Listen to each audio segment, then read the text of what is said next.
निज भाव सदा सुख निज नो करो प्रकार देव विधि भवतु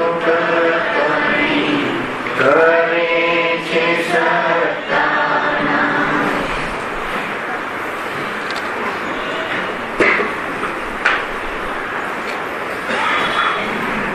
आज श्री मोक्षमार्ग प्रकाशक ग्रंथ से अहीं मूल टॉपिक तो ये चाले से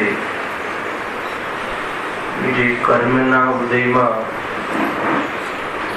જે પરિસ્થિતિ બને છે ચારે ગતિઓના જીવો સાથે કર્મના ઉદયમાં જે પોઝિશન થાય છે અને એ પોઝિશનમાં જીવ મોહના કારણે દુઃખી થાય છે.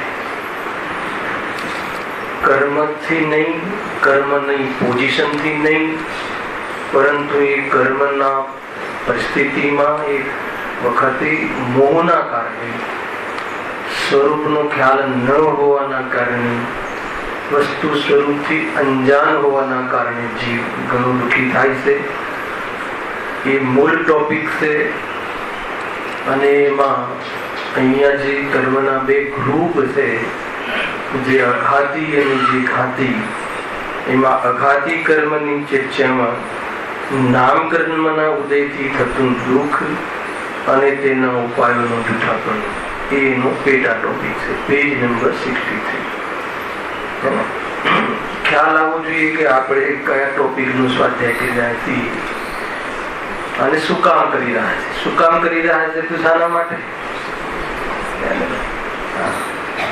એ જે ખોટા ઉપાયો કરીએ છીએ એ ખોટા ઉપાયો છોડી અને સમ્યક આદિ સાચા ઉપાયો કરી અને એ પ્રકારે જીવ સ્થિરતાને, સમતાને, અર્થાત તો એ પ્રકારે સુખને પ્રાપ્ત થઈ શકે છે. એની ચર્ચા આપણે ગઈકાલે પ્રયોગ રૂપથી ઘણી વિસ્તારથી કરી. હવે આગળ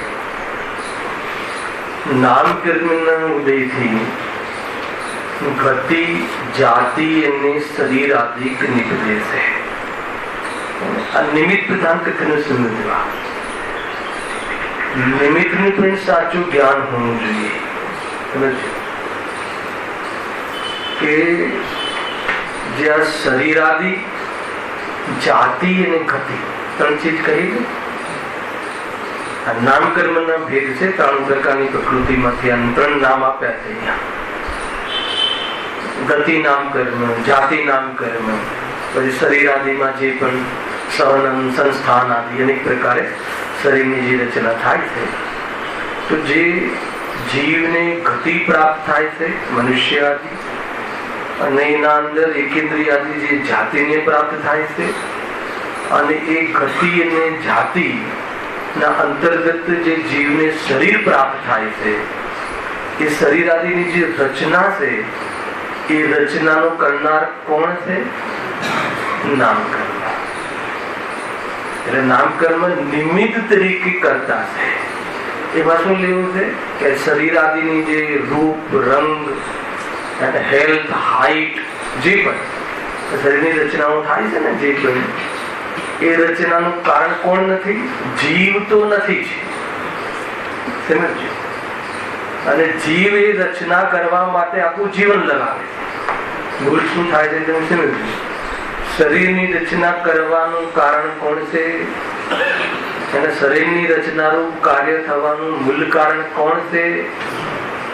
નિમિત્ત કારણ તો નામકર્મ છે. નામકર્મને કલાકાર કહ્યું ને, કારીગર છે. શરીરને રચના કરવાનો કારીગર કોણ છે? અને શરીરના એ પૂતગલમાં સ્વયં એવી ઉપાદાન શક્તિ છે કે એ રૂપે થવાની યોગ્યતા શરીર આદિમાં છે. એને હાડકા મજબૂત બનવા જે પણ સુસ્વર દુસ્વર ઘણી છે 93 પ્રકારની નામ પદ્ધતિ. સામાન્ય ચર્ચા લઈએ છીએ આપણે, વિશેષ ચર્ચા તો આપણે બીજા અધિકારમાં કરી પડે. તો એ બધી શરીરનું એ પ્રમાણે મેન્ટેન થવું, શરીરનું એ પ્રમાણે રહેવું, તો એનું કારણ નામકરણ છે. એનું કારણ કોણ નથી? જીવ તો નથી અને અન્ય દ્રવ્ય પણ નથી.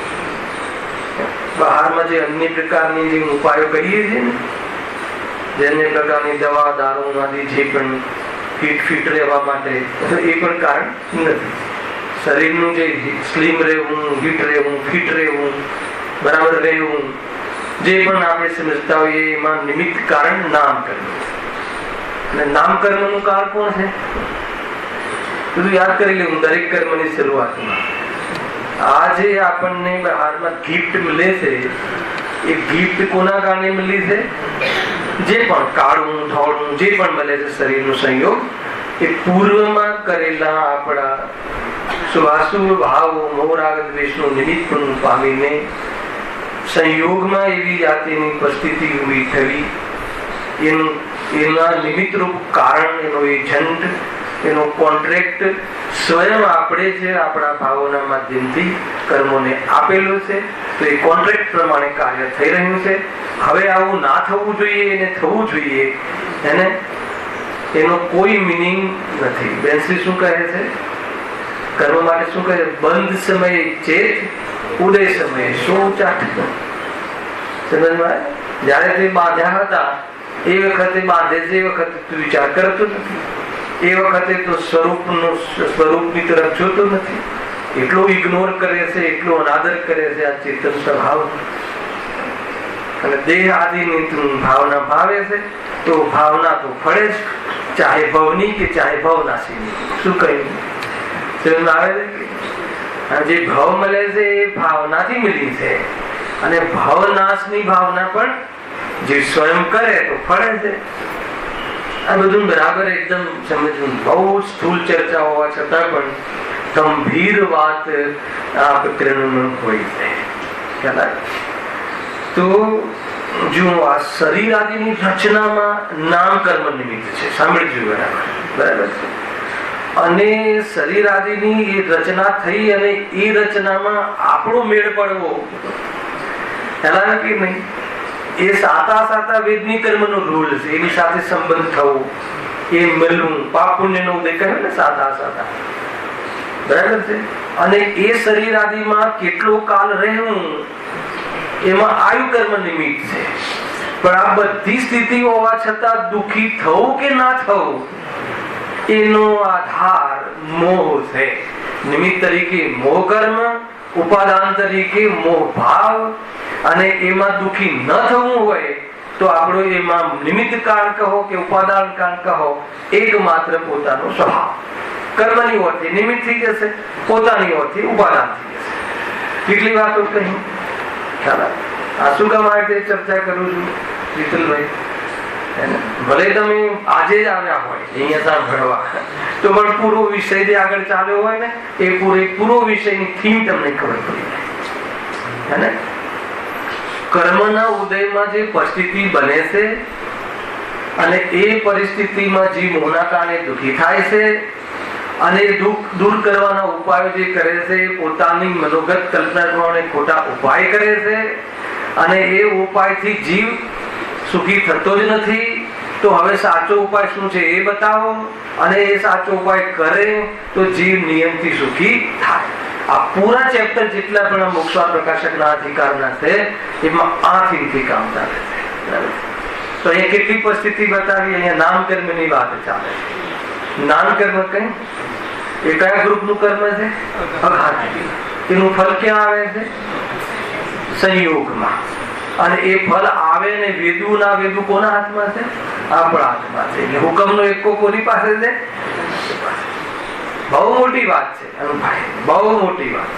મતલબ કે બાજી આપણા હાથમાં છે. વાત જો ખબર પડી જાય કે કર્મના પરદ્રવ્યના હાથમાં તો નથી, પરંતુ પોતે જ બાંધેલા અનેક સ્થિતિ અનુભાગ રૂપથી ઉદયમાં આવે સ્થિતિના હાથમાં પણ નથી. એ સ્થિતિ અને અનુભાગ ભલે આવે, પણ એ વખતે જો ભેદ વિજ્ઞાન કરે, હેને, ભેદ વિજ્ઞાન કરી અને સ્વરૂપનું સન્માન કરે, આદર કરે અને ઉપયોગ એમાં રમી જાય, તો આવા વાળી પરિસ્થિતિ સ્થિતિ તો બને છે, પણ એનો અનુભાગ રૂપ વેદન આત્મા કરતો નથી. આ તો સ્ટાઇલ છે ભાઈ, સમજમાં આવે? બહુ મોટી વાત કહી રહી છે. બધું ઉદયથી તો કોઈ વસ્તુ નથી.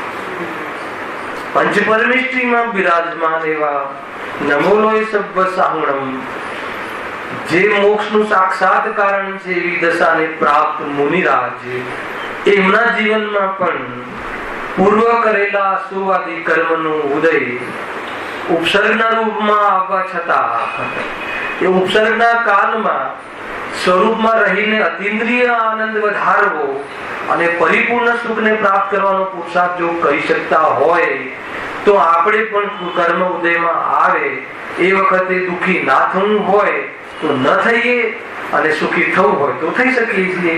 એ પ્રેરણા આપણને એ ઘટનાથી મળે છે કે નથી મળતી? નવીનભાઈ પકડમાં આવે છે. જો આપણે આ ચર્ચા તો કર્મની ઓરથી છે, કર્મની ઓરથી પરિસ્થિતિ થાય છે એ બતાવે છે, અને એમાં જીવ પોતાને ભૂલીને દુઃખી થાય છે એ બતાવે છે. અને એ વખતે પણ જો પોતાના સ્વરૂપને, છદ્રવ્યના સ્વરૂપને, પરદ્રવ્યની ભિન્નતાને, સ્વદ્રવ્ય અને સ્વભાવની અભિન્નતાને બરાબર ઓળખે, પારખે, તો જે પણ કંઈ થાય છે એ મારામાં થતું નથી એવી પકડથી, એવી જાતિની પ્રતીતિથી દરેક જગ્યાએ શરીર ઘડી જાય. નામકર્મ હવે એની કલામાં એ શરીરને વૃક્ષ બનાવી દે, એને અનેક પ્રકારનું બનાવી દે, તો મારે શું? જેનું છે રોવે. સમજમાં આવે છે? એકદમ પ્યોર ભાષામાં જેનું છે રોવે છે કોનું, અને જેનું છે એ તો જળ છે, એને તો જ્ઞાને નથી અને સુખ દુઃખ નો અવસર નથી, અને મારે એ છે નહીં એટલે મારો પણ સુખ દુઃખ નો અવસર નથી. એટલે દુનિયામાં સુખ ક્યાંય પણ સુખ દુઃખ નો અવસર, એટલે દુઃખ નો અવસર તો નથી, પણ ભ્રમરૂપી સુખ નો પણ અવસર નથી. એ સુખ લેવું ત્યાં એટલે આપણે સમતા ભાવને અહીંયા પકડવાની વાત છે ભાઈ. બહુ ઊંચી વાત છે, ઊંચી થીમ છે. એક લીટીમાં નામકર્મની સામાન્ય ચર્ચામાં પણ આટલી બધી થીમ, આ બધું આટલું બધું અંદરમાં કસ છે. પંડિત ટુડરમલજી, આચાર્ય કલ્પ પંડિત ટુડરમલજી, સામાન્ય વાત નથી. એને એવું કાર્ય કર્યું છે, એવી વાત અહીંયા કહી છે. શું કહી? જો કેટલી પરિસ્થિતિ ઉભી થતી બતાવી કે જે ગતિ, જાતિ અને શરીર, આ તો ત્રણ જ કયા, પણ ત્રાણું છે. જે પણ જીવને બહારમાં વ્યવસ્થાઓ બને છે ને, સાની વ્યવસ્થાઓ, સુખની કે દુઃખની? આગળ લખ્યું છે એટલે કહી આગળ દુઃખની પણ વ્યવસ્થાઓ, દુઃખની બહારની વ્યવસ્થાથી દુઃખી થતો નથી, પણ એને ઈચ્છાને મેચિંગ ન થવા વાળી સ્થિતિ. અને હવે તે પહેલા એમ કહ્યું, એવું નક્કી કર્યું કે મારે તો આડા શરીરમાં ઉપજવું છે. હવે આડું શરીર મળે એટલે બધું કે નહીં, મારે આડું શરીર નથી જોઈતું, અને તારી ઈચ્છાની વિરુદ્ધ પરિસ્થિતિ થઈ એટલે તને દુઃખ થાય છે. પણ એ વખતે પણ શરીર મારું નથી એ બાજુ તું ધ્યાન ખે છે. એને આ તિર્યજ ગતિ એ આત્માની ગતિ નથી, એને એ તો નામ કર્મથી થવા વાળી બાહ્ય પરિસ્થિતિ છે. આડા શરીરમાં પણ રહેલો આત્મા ચેતનવંત છે, ચૈતન્ય શક્તિનો પુંજ છે, હંમેશા ચેતનપણે અને શાશ્વત રહેવાની શક્તિ વાળો છે. જો એમ અનુભવ કરે તો એ કૂતરા બિલાડાની અવસ્થામાં પણ એ આત્મા, એ જીવ કેવું કામ કરી લીધું? જે કામ સર્વજ્ઞ પરમાત્માએ કર્યું છે એવું કામ એક તિર્યંજ કરી દે છે.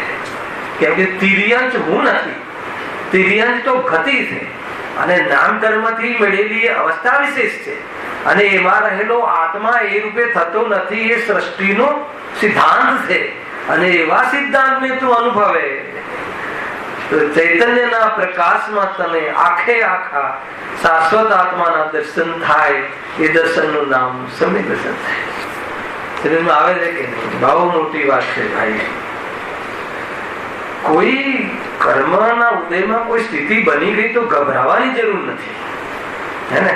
કોણ ન ગભરાય? જેને પોતાનું સ્વરૂપ દેખાઈ જાય તો ગભરાવાની જરૂર નથી. બાકી તો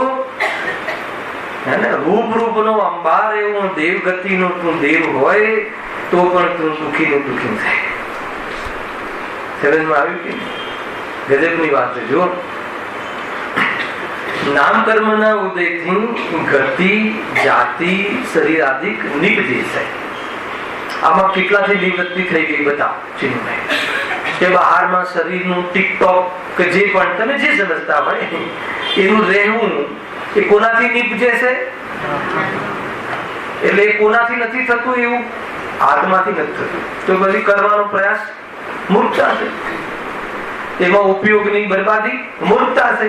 એનું લક્ષ સેવન કરીને ટિકટોક કરવાની કારીગરી કરવાનો અહંકાર મૂર્ખતા છે. આ બધી મૂર્ખતા છે.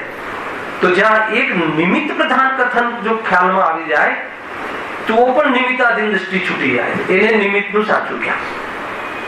કથન નિમિત્ત પ્રધાન, નિમિત્ત પ્રધાન કથન પણ નિમિત્તની દ્રષ્ટિ છોડાવવા નિમિત્ત બને છે. ખ્યાલ આવે? ક્યારે કહે છે કે જ્યારે એમાં આત્મા તો વર્તમાનમાં નિમિત્ત પણ નથી. શરીર આદિમાં નિમિત્ત કોણ છે? શરીર આદિમાં એ પ્રમાણે થવું, એ વ્યવસ્થા બનવી, આગળ આવવાય, પાછળ જગ્યા નથી. હા, તો એમાં કોણ નિમિત્ત છે? નામ કર્મ નિમિત્ત છે. નિમિત્ત કા. અને બીજા પદાર્થો તો બીજા પાર્લર, બધી સંસ્થાઓ નિમિત્ત પણ નથી. ગજબની વાત. ખ્યાલ આવ્યો? એ તો નિમિત્ત પણ નથી. શરીર આદિમાં એ નિમિત્ત છે અને એમાં કોઈ આત્માનું નથી. મૂળ વાત એ તો શરીરની બ્યુટી છે. એ તો શરીરનું સ્વરૂપ છે. એ મારું સ્વરૂપ નથી. કાળું શરીર કોની બ્યુટી છે? સમજમાં આવે છે? જે આપણે કદરૂપ શરીર કહીએ છીએ કોની બ્યુટી છે? બ્યુટી શબ્દ કહેવાનું છું. કેમ? કેમ કે એનો સ્વભાવ છે કાળો રંગ. હે ને? રંગ એ પૂદગલનો ગુણ છે અને કાળા રૂપે પરિણમવું એનું શુદ્ધ કાર્ય છે. તો બતાવો એની બ્યુટી થઈ કે અશુદ્ધતા થઈ? કોની બ્યુટી છે? કોની નથી? એ વાત જોડે રાખવી. મારી નથી એ તો મારી બ્યુટી શું છે? કયું જ્ઞાન? જાણકારી વાળું જ્ઞાન કે ભેદ જ્ઞાન?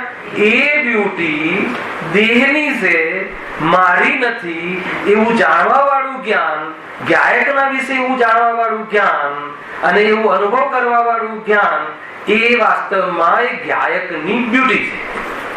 એ ગાયકની સુંદરતા. એનાથી શું થયું? એનાથી શું લાભ છે? બ્યુટી કેમ? સુંદરતા કોને કહેવાય? નિર્દોષતાને સુંદરતા કહેવાય. નિર્ભારતાને સુંદરતા કહેવાય. નિર્વિકલ્પતાને સુંદરતા કહેવાય. સુંદર એ જ લાગે. ડાહ્યો કોણ લાગે? શાંતિથી બેઠો હોય એ. બહુ સુંદર છે, બહુ સરસ વ્યક્તિ છે. કેમ? કેમ કે એને કોઈ આમ આકુરતા નથી, એને બહુ ક્લેશ નથી. ક્લેશ વગરનો જીવ સુંદર કહેવાય. અને વિકાર રહિત નો છય છે ને, લોકમાં છય દ્રવ્ય કેવા છે? સર્વત્ર સુંદર લોકમાં કોઈ એકબીજા રૂપે થતું નથી, એકબીજાની જરૂરત નથી. એવી સુંદર સિદ્ધાંત, એવી સિદ્ધાંત સહિત નું દરેક દ્રવ્ય સુંદર છે. ખ્યાલ આવે? તો કેવી રીતે સુંદર થયો? આજે સુંદર કેમ લાગ્યો? કેમ કે હવે એને કોઈ રાગ દ્વેષ, કોઈ પદાર્થ પ્રત્યે કોઈ અહમપણું, અહંકાર, એનું માન અથવા કોઈ શરીર આદિ કદરૂપું મળે તો એને પોતાને હીન ભાવ કે મારું છે જ નહીં. એ બધી જ પ્રકારની બીમારી, એ બધી જ પ્રકારની વિકૃતિ, એ બધા જ પ્રકારના એ વિકારોના કારણે જીવ દુઃખી અને દુઃખી દેખાતો હતો. એ બધું જ બ્યુટી થઈ ગઈ. સરસ બ્યુટી, વિતરાગતા બ્યુટી છે. રાગ રહિત ભગવાન સુંદર છે. બહારમાં જોવું હોય એને એ પર્યાયની ઓરથી પણ એને વસ્તુ તરીકે તો સર્વદ્રવ્ય સુંદર છે. પોતપોતાની ગુણોમાં બિરાજમાન છે અને એવી રીતે અનુભવ કરવા વાળા પંચ પરમિષ્ટિ અર્થાત તો એ વિતરાગી દેવો વાસ્તવમાં સુંદર લાગે છે, પૂજ્ય લાગે છે, જોવા લાયક લાગે છે, આકર્ષક લાગે છે, બનવા લાયક લાગે છે. રાત્રિના ક્લાસની થોડી છાંટ એને બહુ સુંદર થાય છે ભાઈ. એ ચર્ચાઓ પૂરી કદાચ ગુંજ લાગતી હશે અત્યારે પ્રફુલભાઈ આખી રાત્રે સાંભળ્યું તો હતા કે નહીં? અને એવો એક વિષય આવી જાય અને એવો જ્ઞાનનો આપણો પોતાના સ્વરૂપનો વિષય આવી જાય, એની ગુંજ રહેવી જોઈએ. એની પરત રહેવી જોઈએ, અને એવી ગુંજ રહેવી જોઈએ કે વિકારોમાં આવે જ નહીં નજીક, એવી જાતિના જ્ઞાનની પરત, પ્રોટેક્શન વાળી પર્યાય પરત બનવી જોઈએ. એ જમીનમાં આવે છે કે બહુ સુંદર ચર્ચા છે. શું કહ્યું?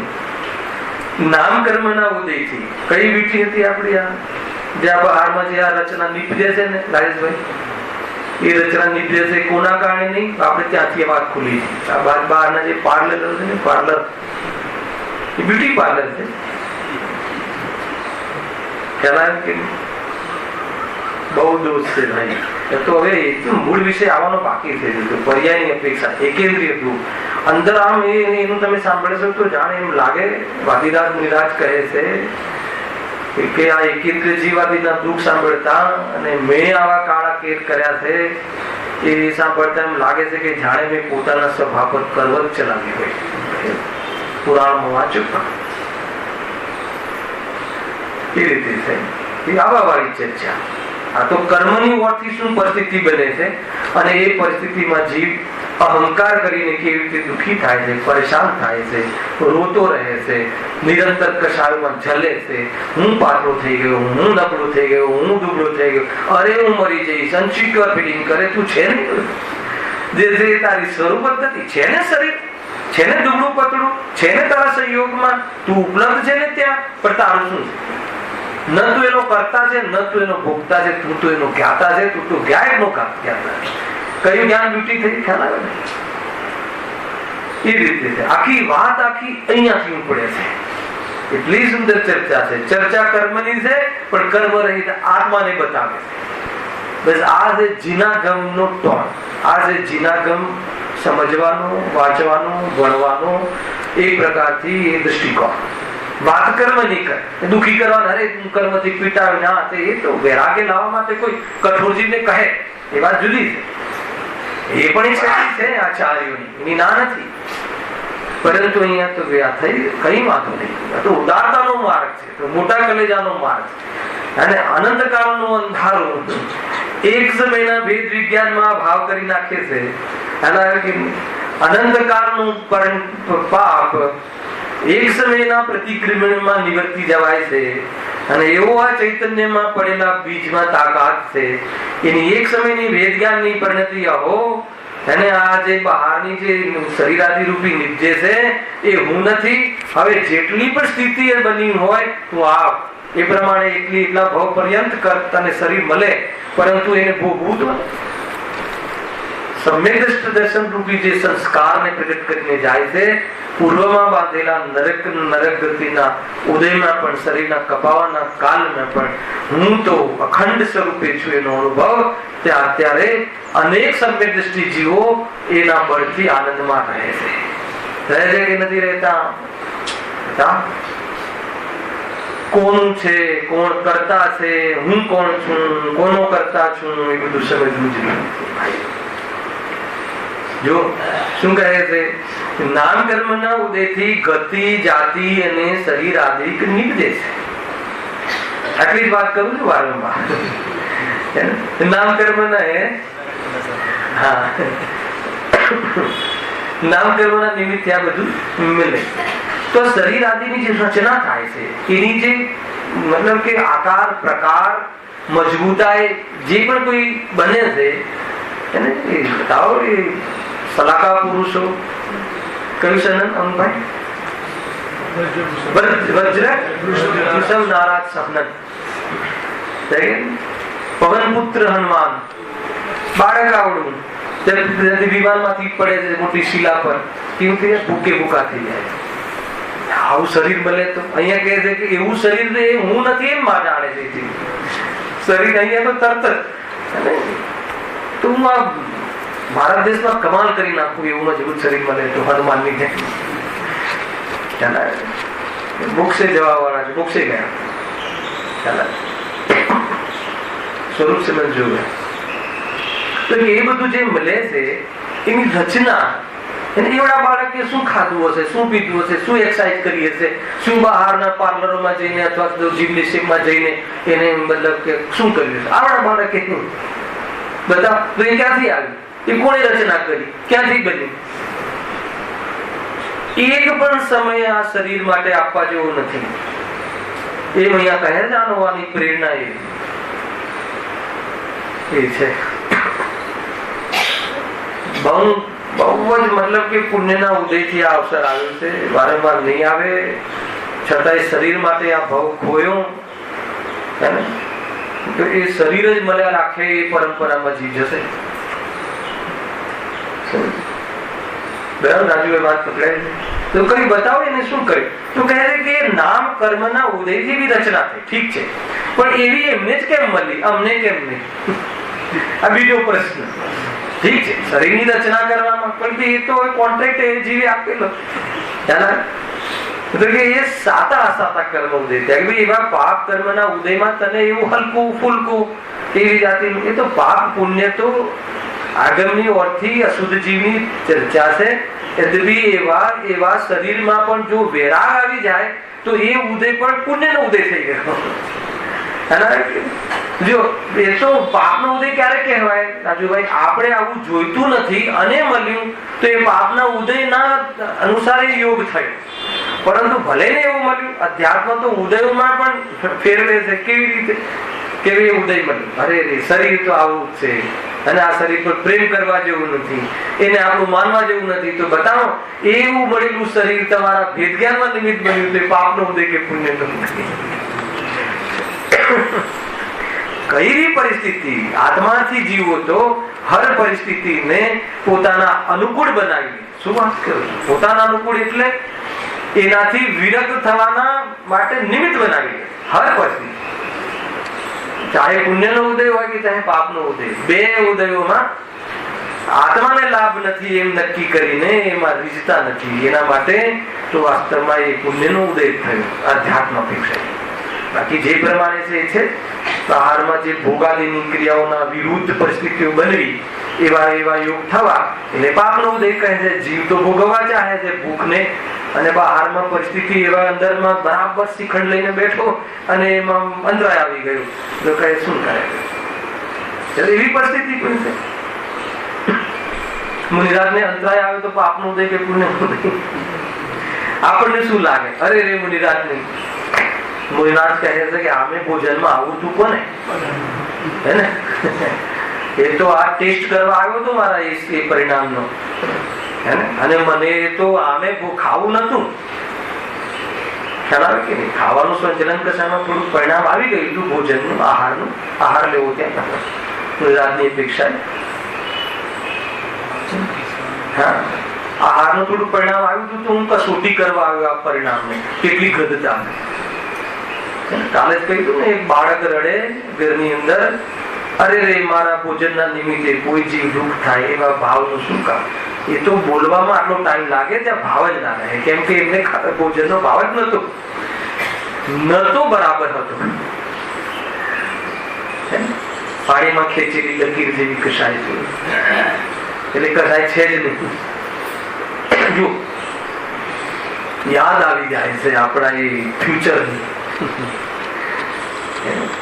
એનું નામ મુનિરાજને નમસ્કાર. એ આપણું ફ્યુચર છે એવું જાણવામાં આવે અને મહિમા આવે, એમાં મુનિરાજનો મહિમા થયો. એ તો શું મહિમા? મહાન છે, મહાન છે, મહાન છે. આપણું ફ્યુચર લાગવું જોઈએ. અરે આ પ્રાપ્તિ થવાનું છે, આ તો પ્રગટ કરવા યોગ્ય છે. આ રાગ તૂટી શકે છે, એમને પણ તૂટ્યો છે. અરે તોડવા જેવો છે, તોડવા લાયક છે. અને રાગમાં સુખ કોઈને નથી મળ્યું. અરે એવી સાક્ષાત મૂર્તિ છે આ તો, ત્યાગની અને જ્ઞાનની અને આનંદની. ઓહો, એવા જ્ઞાનમાં મુનિરાજનો આકાર બનવું એ મુનિરાજનો નમસ્કાર છે. એમ છે નામકર્મના ઉદયથી ગતિ જાતિ અને શરીર આદિ નીકળે. બરાબર છે? એને લઈને હવે સાંભળો, બીજો સ્ટેપ શું લીધું? આવું મળે છે કોને? ઠીક છે, બરાબર છે. નામકર્મ ટોપ રચ્યું, આવું રચ્યું, પણ મળે છે સાતા સાતા. ઠીક છે, મળ્યા પછી એમાં કેટલો કાળ રહેવું? પછી જોરદાર નિરોગી શરીર મળે તો પછી અમર થઈ જાય એ પર્યાતે પરમિનન્ટ. તો કે કેટલો કાળ રહેવું, કેટલી સ્થિતિમાં રહેવું અને કેવી રીતે રહેવું, બધું છે. કેવી રીતે નો શું? કે એ રોગ રૂપના શરીરમાં રહેવું એ બધું, પણ કેટલું રહેવું એનું સ્થિતિનો નિર્ણય, એનો આધાર કોઈ કારણ કોણ છે? નિમિત્ત કારણ. કેમ નિમિત્ત કારણ? કેમ કે આત્મા શરીરમાં રહેતો જ નથી. આત્મા તો પોતાના અસંખ્યાત પ્રદેશમાં જ રહે છે અને એમાંથી ક્યારેય એ બહાર જતો જ નથી અને એમાં આવવું પડે એવું છે જ નહીં. કેમ કે પોતાનું ક્ષેત્ર, કોઈ પદાર્થ હોય એનું ક્ષેત્ર દૂર કરી શકાય? ખ્યાલ? પદાર્થ હોય તો એનું ક્ષેત્ર હોય કે ના હોય, તો એનું ક્ષેત્રમાં હંમેશા રહે છે. શું પ્રોબ્લેમ છે? આકાશમાં રહે છે એ નિમિત્ત કથન છે, પોતાનામાં રહે છે, આકાશના સંયોગમાં રહે છે. ખરેખર તો પોતાનામાં રહે છે, એટલા માટે ઉપાદાન તરીકે તો પોતાનામાં રહે છે. એટલે ત્યાં તો કોઈ નિમિત્તની વાત જ નથી. ઉપાદાન આવે એને ત્યાં કોઈ અપેક્ષાની વાત નથી, ત્યાં નિરપેક્ષતાની વાત. અને નિમિત્તિક કથન આવે ત્યાં અપેક્ષિત ધર્મ છે, એ પરમેનન્ટ ધર્મ નથી. એમ કહીને એ બતાવે છે કે આ મારું સ્વરૂપ ટેન્શન, બધું કોઈ મતલબ નથી.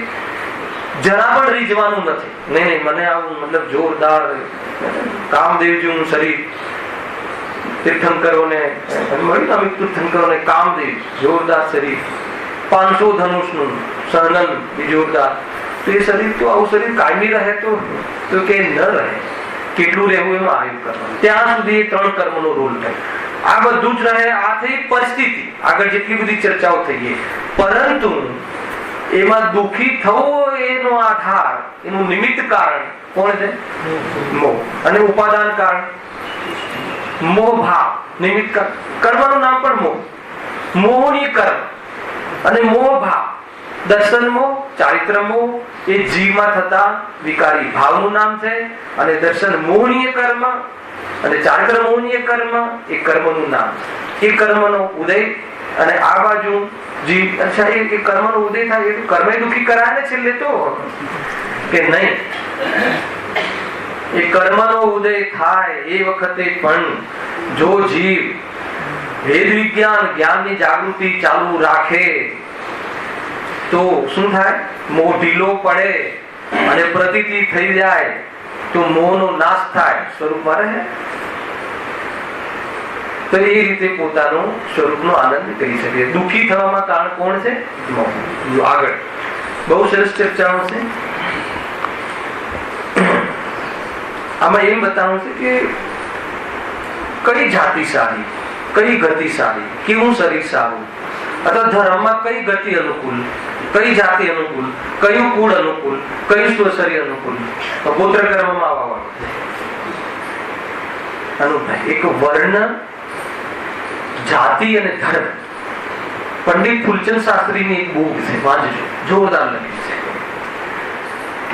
પંડિત ફૂલચંદ શાસ્ત્રી આપણે જૈન શાસનમાં, જૈન ધર્મમાં જે વિદ્વાનોમાં જે લીડર કહેવાય, પંડિત ફૂલચંદ શાસ્ત્રી. 3-4-5 વર્ષ થયા કાને તત્વ ચર્ચામાં પણ એમનો રોલ હતો ઘણો. ખેર, પણ એમની બહુ મતલબ જબરજસ્ત, બહુ ઊંચી છે એ બુક. વર્ણ, જાતિ અને ધર્મ એની સાથે. જૈન ધર્મને ગતિ, જાતિ, વર્ણ અને અન્ય ધર્મ સાથે કોઈ સંબંધ નહીં. આ તો વૈષ્ણવમાં, અરે વેદમાં ઉત્પન્ન થયેલા વ્યક્તિને, ઇન્દ્રને એ તમને ગણધરની પાત્રતા લાગી. નહીં, આ તો પેલામાં જન્મ્યો છે, આ તો પેલામાં જન્મ્યો છે. એનો ભાઈ ગૌતમ ગણધર, ઇન્દ્રભૂતિ કયા લેસન લેતા હતા? દેહમાં સુખ છે ભણાવતા હતા.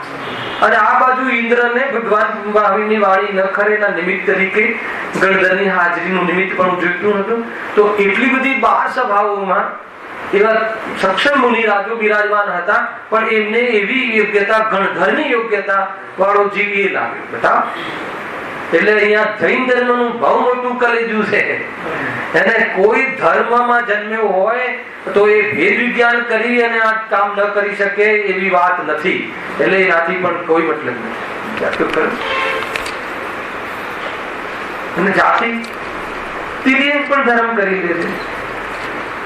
મનુષ્ય નથી કરતો તો એ તો શરમજનક છે. તિર્યક જેવો તિર્યક કરી લે. નારકી 7મી નરકનો કઈ જાતિ? હે ને? એટલે જાતિ પણ ધર્મમાં નડતી નથી, ગતિ પણ ધર્મમાં નડતી નથી.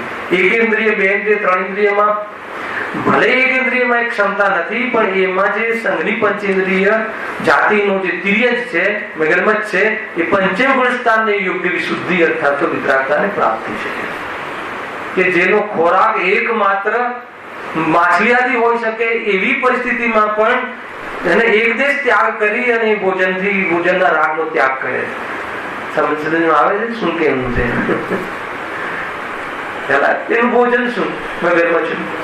અને પંચમ ગુણ સ્થાનમાં એ ભોજનનો ત્યાગ થઈ જાય છે. ચોથા ગુણ સ્થાનની પૂર્વ ભૂમિકામાં ત્યાગ થઈ જાય છે.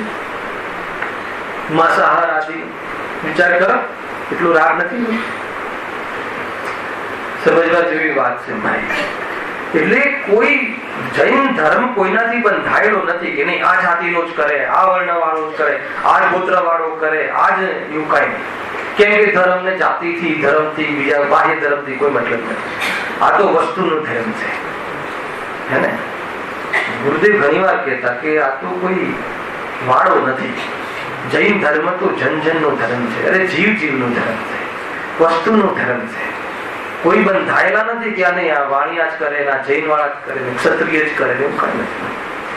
કેમ કે આત્માનો ધર્મ છે, અને જે આત્મા છે એ આત્માને અનુભવ કરીને આ વિતરાગતાને પ્રાપ્ત કરી શકે છે. એ રીતે સ્થૂલ કથન છે ને તો એકેન્દ્રિય કેમ નહીં એ પણ કરે. જેટલા બી તીર્થંકરો થયા ક્યાંથી આવ્યા?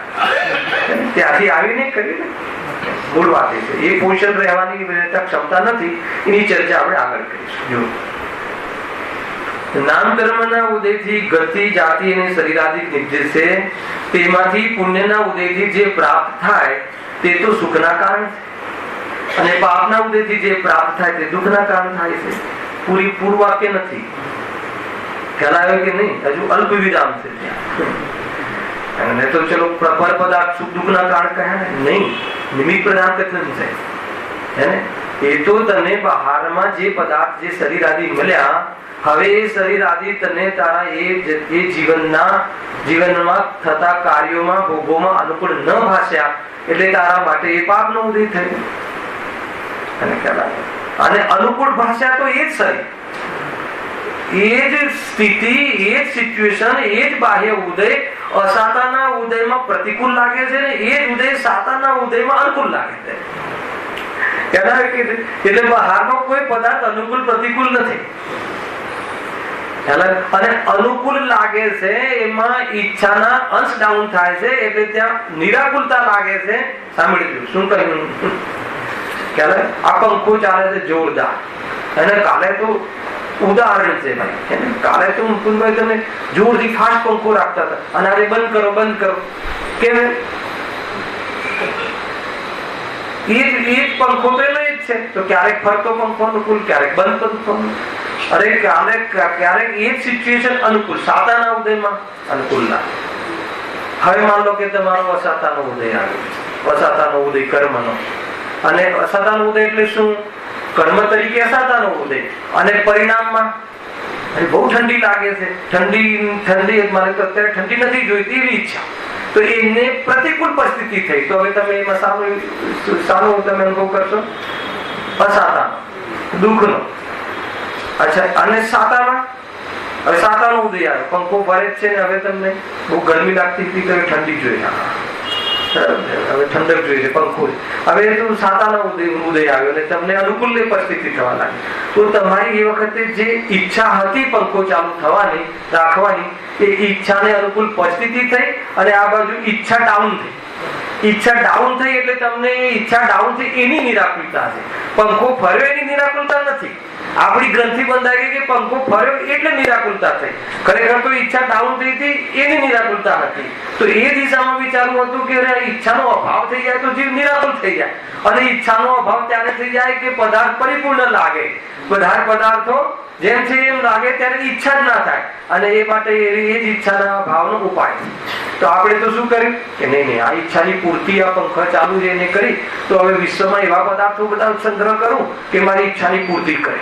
તો હવે આ લાગે બધી પદાર્થોનો સંગ્રહ કરવામાં ઉપાયમાં, એટલે ક્યાં ગયો? ચારે ગતિમાં ફરે છે. હવે નરક માંથી કંઈક લઈ આવો ને સ્વર્ગ માંથી કંઈક લઈ આવો, અને કાંઈ મેળ પડતો પરિભ્રમણ કરે છે. અરે રે આ જીવ અને સ્વયં કસ્તુરી હરણની ડૂટીમાં છે અને જંગલમાં શોધે છે.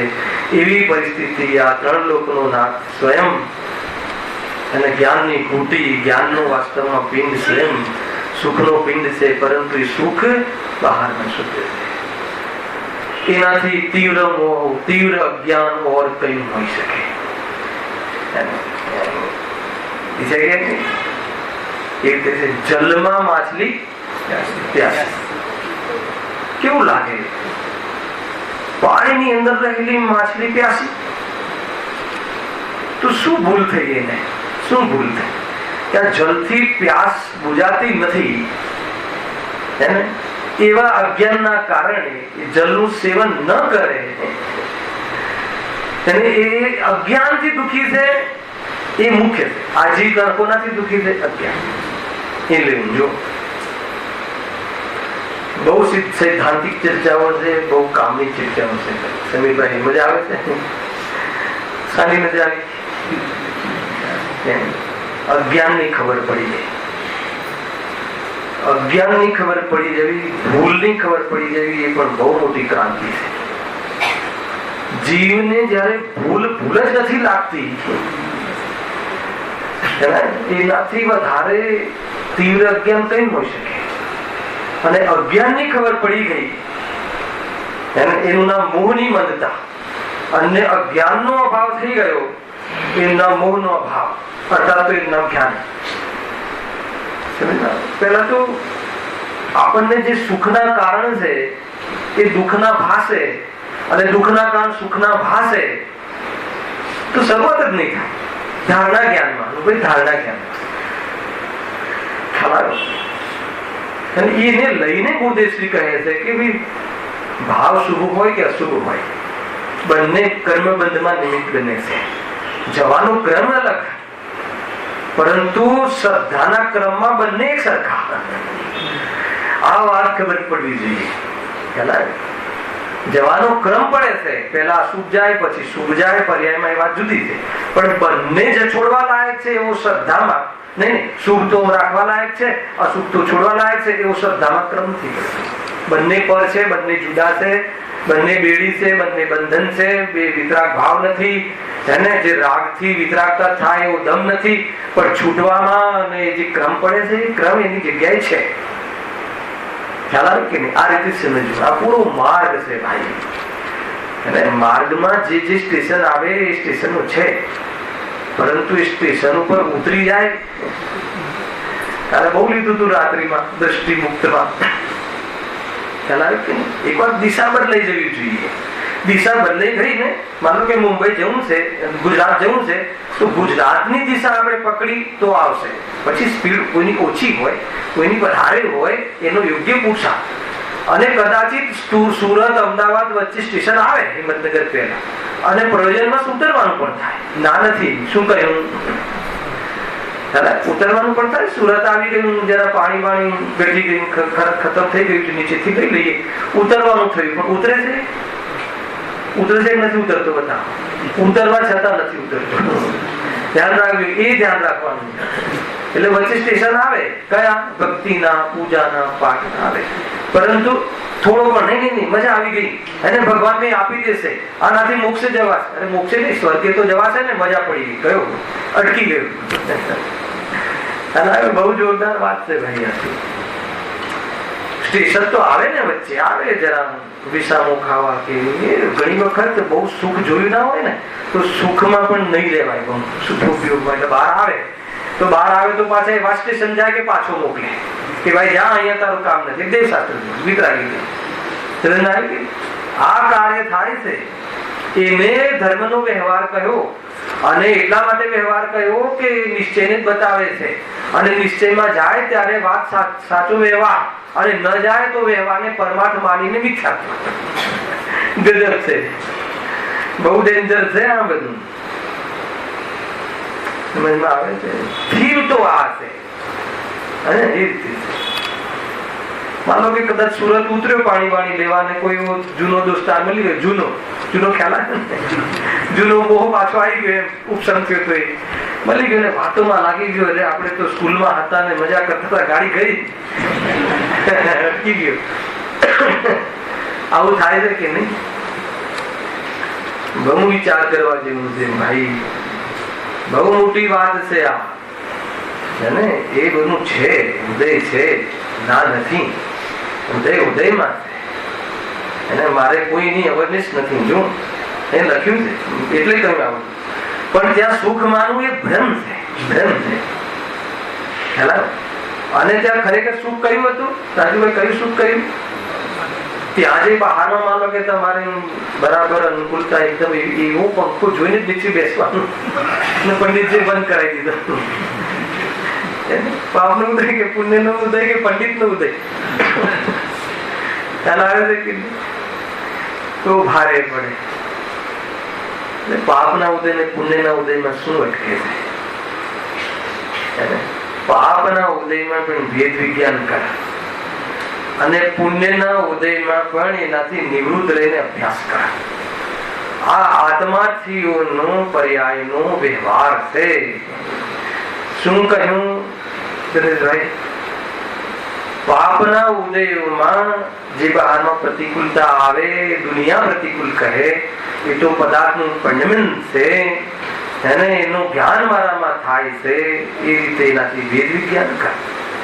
અને પુણ્યના ઉદયમાં ઘણી સામગ્રી મળે, બહારમાં પંચેન્દ્રિયોના ભોગની ઘણી સામગ્રી મળે, બહારમાં મહેલ આદિ મળે, તો પણ સ્મશાનમાં જઈને પ્રયોગ કર.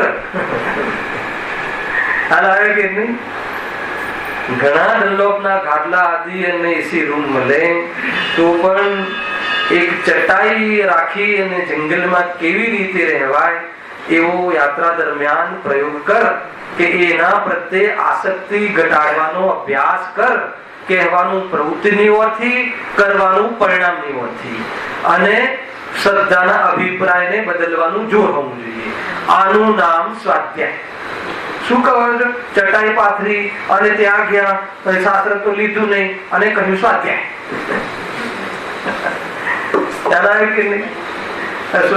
સ્વાધ્યાય આને કહે છે. ચોપડી વાંચવાનું નામ સ્વાધ્યાય નથી.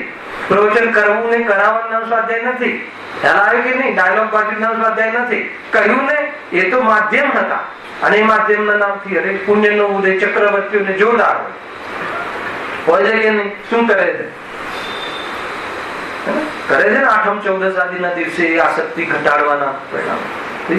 સફેદ વસ્ત્ર, રૂપના અંબારવાળી જે રાણીઓ હોય છે, 96,000 રાણીઓ, સફેદ વસ્ત્રને ધારણ કરે અને ઉપર અગાસીમાં છે, ત્યાં ટેરેસમાં સભા લાગી હોય, ઉપરથી દેવ જતો હોય ને લાગે કે અરે એક સાથે આટલી હારિકા માતાના ટોળા, એવું તો એવા તો એવી તો એમનું રહેન સહેન અને બેઠક એવી રીતે તો સુંદર બેઠા હોય. એક એક ક્રિયાનું મહત્વ છે. કેમ કે ક્રિયાના અંદર જીવના પરિણામોનો બોધ છે, અને પરિણામમાં અભિપ્રાય શું છે એ તો એ જાણે અને સર્વજ્ઞ જાણે. ક્રિયા પરિણામ ને અભિપ્રાય શું કરે એ રીતે શું થયું? અભ્યાસ આસક્તિ બતાવે ને હંમેશા બધી અનુકૂળ અનુકૂળ આ શરીરને બધું. અરે હું લૌકિક દ્રષ્ટિએ પણ જોવે તો આ શરીરને તું કમજોર બનાવે, અને એવા પ્રોટેક્શન માં રહે કે બહારમાં થોડું બી વાતાવરણ આગળ પાછળ થાય ને તો બીમાર પડી જાય. એટલું બધું સાચવે આવે. લૌકિક વાત છે, એ બધી કર્મ થિયરીમાં જાય છે. આ તો લૌકિક દ્રષ્ટિ તું જ્યાંથી વિચારે છે ને ત્યાંથી એ પરિસ્થિતિને અનુકૂળ થવાનો અભ્યાસ. જંગલમાં રહેવાનું છે કે નહીં, તો એ બધી દેહ પ્રતિ અને એના દેહને અનુકૂળતા પ્રત્યે આસક્તિ નહીં ઘટે તો જંગલની રેખા કેવી રીતે ખુલશે? નહીં, અમારે તો બધી વ્યવસ્થા હોય એકદમ ટીપટોપ, અને દેહથી આત્મા ભિન્ન કહીને અમે તો અરે દેહથી આત્મા ભિન્નની વાત, એની યાત્રા જંગલ ને જંગલથી મંગલ અને સિદ્ધ અવસ્થા સુધી અશરીર સુધી પહોંચે છે. એનો પૂરો અભ્યાસ કરો. એ છે કે કોઈ સામાન્ય વાત નથી. ક્યાંથી આવી આ વાત? ત્યાં પણ સુખ માનવું એ ભ્રમ છે. ભ્રમ છે કે નહીં? ક્યાં બરાબર? હવે તો જોરદાર છે. 6 ફૂટની હાઈટ ને હવે પાયલોટ નું ફોર્મ ભર્યું હતું, એમાં પણ રિજેક્ટ ન થાય એવું બધું બરાબર છે. બહારની યોગ્યતા પાત્રતા મળી છે તો પુણ્યનો ઉદય આવે. સુખ મળી કે ના મળ્યું? તો ત્યાં શાનું સુખ થયું? બતાવો. એટલું કહો એટલે આપણો વિષય સમજાયો છે, ખબર પડે. શાનું સમજ પાયલોટમાં ફોર્મ ઓકે થયું, સ્વીકારવામાં આવ્યું, એનું શું છે કે ત્યાં એની ઈચ્છા હતી, ઈચ્છાના અંશ ડાઉન થયા. સમજો, એ ઈચ્છાઓ મટી છે, ઘટી છે, એના પ્રપોઝ નેટ આકુલતા મટી છે. આપણને એમ થાય છે કે અહીંયા આ મારું બહારમાંની પૂર્તિ થઈ એટલે, અરે રાગની પૂર્તિમાં સુખ નથી, રાગના અભાવમાં સુખ છે.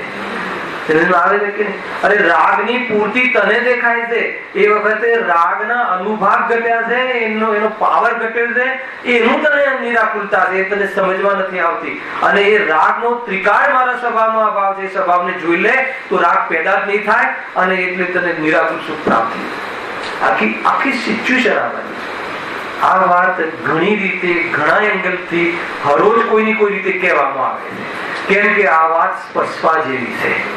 આ સિદ્ધાંત, આ એંગલ, આ દ્રષ્ટિકોણ ત્વરાથી પોતાના જ્ઞાનમાં વસાવવા જેવું છે. ઉપયોગને વારંવાર આ સિદ્ધાંતમાં લગાવવા જેવું છે.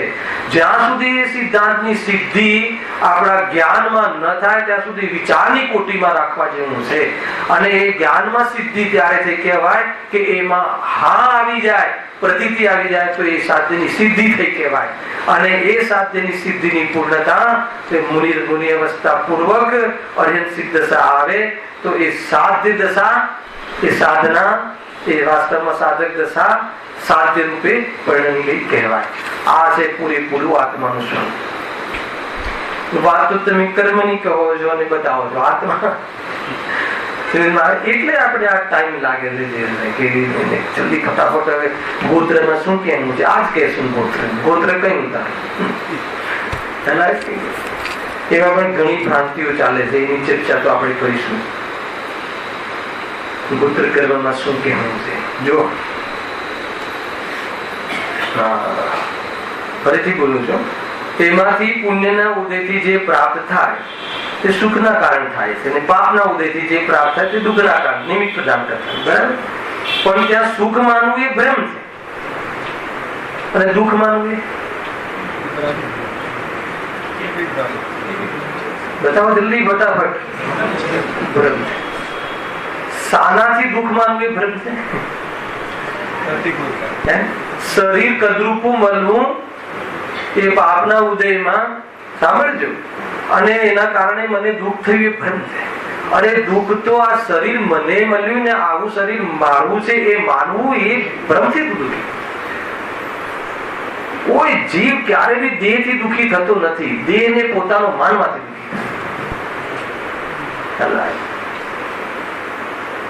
એક ભાઈ કાલે પૂછતા હતા ને, આપણે જે બાર કોણ ભાઈ આવે એ પૂછતા હતા કાલે કે ભાઈ આયુ કર્મની ચિંતા નથી, તો કે આ દેહને આપણને ઓળખતા નથી એટલે જ દુઃખ થાય છે ને. મતલબ હું આત્મા તરીકે હું તો ચેતન સ્વરૂપ છું. દેહથી દેહમાં રોગ આવી જાય એ વખતે આપણે દેહમાં રોગ આવી જાય એ વખતે દેહમાં રોગ આવે એટલે દુઃખી નથી, દેહને પોતાનો માન્યો છે એટલે દુઃખી છે. પછી કેવી રીતે, તો મેં ઉદાહરણ આપ્યું કે જ્યાં મમત્વ વધારે હોય ત્યાં દુઃખી થાય છે. એવું નથી કે દેહ પર જ મમત્વ વધારે હોય. ઘણી વખત એ દેહમાં રોગ પુષ્કળ હોય. કોને? માતાને. એના દેહમાં એટલો રોગ હોય, માતા પિતાને જોરદાર રોગ હોય, અસહ્ય રોગ હોય, પણ એના કરતા એના દીકરાને છીંક આવી જાય, ખાલી છીંક, તો પણ એના કરતા વધારે દુઃખી એના દીકરાના છીંક આવવાથી થાય. બતાવો. હવે કાનૂન તો એમ કે છે, બાહ્ય લોજિક તો, કે અગર રોગથી દુઃખી થતો હોય તો તારા શરીરમાં ઘણો રોગ છે તો દુઃખી તો એના કારણે થવો જોઈએ, તો એનું તો તને ઓછું દુઃખ લાગે છે, અને દીકરાને માત્ર છીંક આવી ગઈ તો વધારે તારું દુઃખ ભૂલી જાય. એનો અર્થ એ થઈ ગયો કે શરીર કરતા તને દીકરા પર મમત્વ વધારે છે, તો ન દીકરાના છીંકથી તને દુઃખ છે કે ન તને દેહના રોગથી દુઃખ છે, તને મમત્વથી દુઃખ છે. એ દીકરો તે તારો માન્યો છે એનું દુઃખ છે. માનવાનું છોડી દે. કેમ છોડી દઉં માનવાનું? કેમ કે તારો નથી એટલે. કે શું કામ છોડી દઉં? તો કે એટલે છોડી કે તારો નથી. શું વાત કરો છો? તારો ક્યારે નથી. કોઈ દ્રવ્ય કોઈનું ક્યારે નથી. નક્કી કરી લે, આ જૈન ધર્મનો સૌથી મોટો, સૌથી પ્રખર કોઈ સિદ્ધાંત હોય તો કોઈ કોઈનું નથી. ભાઈ ભક્તિમાં આવ્યું, અનુભાઈ જોરદાર ભક્તિ કરાવે, કોઈ કોઈનું છે નહીં. એક દ્રવ્ય બીજાનું નથી. ગુરુદેવ મતલબ કે આવી જાય તો જામી જાય એક દ્રવ્ય બીજાનું નથી, ખ્યાલ એનું છે, એ બીજાનું નથી, બીજો આનું નથી, બસ આનું નામ ધર્મ. કોઈ કહે કે આ બતાવ્યું શું ધર્મ? કોઈને એવું થાય કે શું બતાવ્યું ધર્મના નામ? આ ધર્મ એટલે આ વસ્તુ સ્વભાવ, અને આ વસ્તુમાં દરેક વસ્તુમાં એકબીજા રૂપે નહીં થવાનો સ્વભાવ, હે ને? ગમે તેવું મળ્યું હવે શું પ્રોબ્લેમ છે? શું પ્રોબ્લેમ છે? રાજુભાઈ ધોળા થઈ ગયા, શું પ્રોબ્લેમ છે? સાની અનસિક્યોર ફિલિંગ કરો છો તમારું છે? કોને કરે? તડકો બહુ પડતો હતો, સ્કૂટર પર ટોપી પહેરતા નતા એટલે કોકના ખરી જાય ને અમારે ધોળા થઈ ગયા. પછી નામકર્મ શું કરશે? એ તો નામકર્મનું નિમિત્ત પડવું એ તો બાહ્ય નિમિત્ત છે, હે ને? અરે જેના માથે છત નથી એવા દરિદ્ર જીવો પણ હટ્ટા કટ્ટા અને સુંદર દેખાવાળા પડ્યા છે.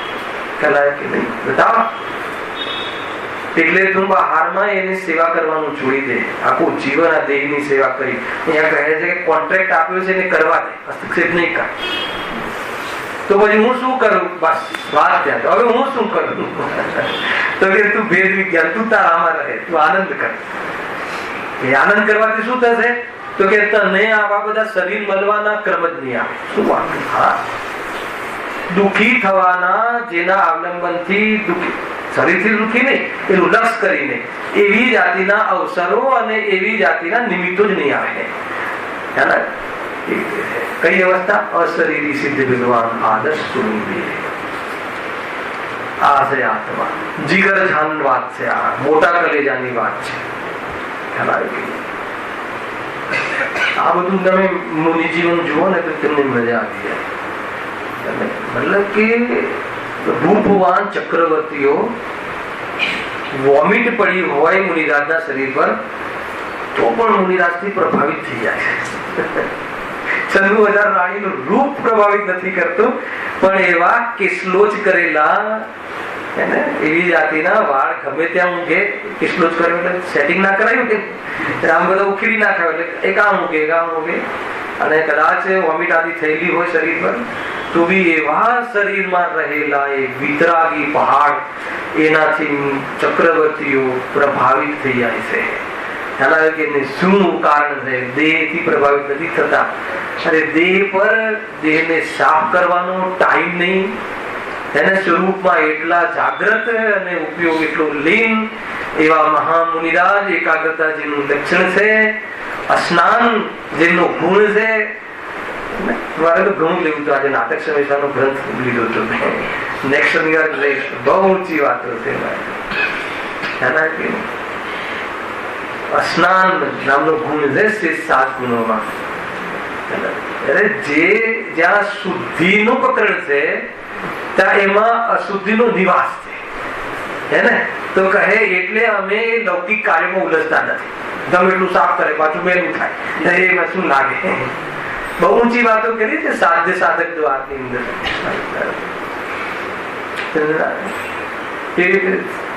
તો બતાવો શું કારણ? એ 96,000 મતલબ કે રૂપનો અંબાર એવી જાતિની રાણીઓમાં એમને પ્રભાવિત થતા નથી ને આ મુનિરાજની સામેથી હટવાનું મન નથી થતું. અને એક ટકી લગાવીને ચક્રવર્તી આમ જોવે ક્યારે મુનિરાજ ધ્યાનમાંથી છૂટે અને ક્યારે મને આ દેહથી રહિત થવાની પ્રેરણા આપે. જે સાહિત્ય સંપત્તિ છે તદ્ભવ મોક્ષગામી. એ પણ અહીંયા તો થોડુંક સ્વાધ્યાય આવડી ગયું તો નહીં, આપણને ખબર છે જો પ્રવચન ગણધર આદિ શિષ્ય ભગવાનનું એક પણ પ્રવચન છોડતા નથી. આવે બહુ મોટી વાતો છે ભાઈ, સામાન્ય ચર્ચા નથી. આનંદની વાત છે. જો આ વાત એની દ્રષ્ટિમાં દેખાઈ જાય, અરે એને દેહ પ્રતિ જરા પણ આસક્તિ નહીં, એ કહે એમાં સુખ માનું એ ભ્રમ છે.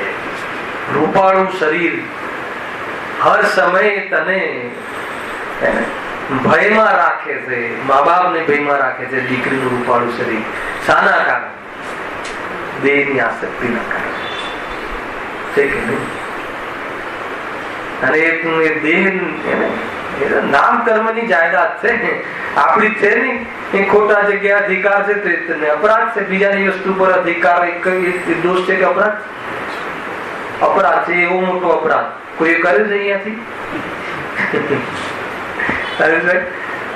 પર વસ્તુ પર આપણો અધિકાર, આપણી જગ્યા હોય અને આપણો એક બહારનો 125 ફૂટનો કોઈ અધિકાર જમાવે, બહુ મોટો અપરાધ કહેવાય. આપણે આ અપરાધ કોઈ દિવસ કર્યો છે? અરે સંયોગમાં આવ્યું શું કે તું અધિકાર જમાવે છે મારો, તેના કારણે હું નહીં જાય તો હું મરી જઈશ, અને આવું રૂપાળું હોય તો મને ગમે. અરે તારે એને હસ્તક્ષેપ તું કરી જ ના શકે. હસ્તક્ષેપ કરવાનું નામ કે તું અધિકાર. શું વાત કરતો? એનામાં કઈ બધું એના માટે મેન્ટેન ધર્મમાં કામ નહીં આવે, ના આવે. દેહ હું નથી, નામ ધર્મ છે. દેહથી ધર્મ થાય એવું કેથી કરે? નહીં નવીનભાઈ, શરીર સારું હોય એકદમ તો કોઈ ધર્મ થાય ને? કે શરીર ખરાબ હોય ધર્મ થાય? આજે રવિવાર છે, ચણાયા રાખ્યું હતું, એટલી જોરદાર વાત છે.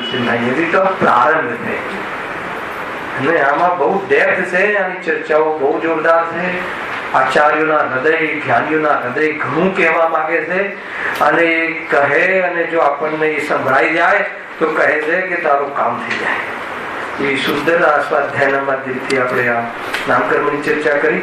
હવે નેક્સ્ટ શનિ રવિ જે દિવાળી પહેલાનો અંતિમ 3 પ્રવચન, દિવાળી પહેલાના, દિવાળી એટલે અંતિમ એટલે અહીંયા અંતિમ નહીં, શનિ રવિ સવારના 2 ક્લાસ ને સાંજનો 3 ક્લાસ, એની ચર્ચા હવે આપણે આગળ. સહેજાનંદ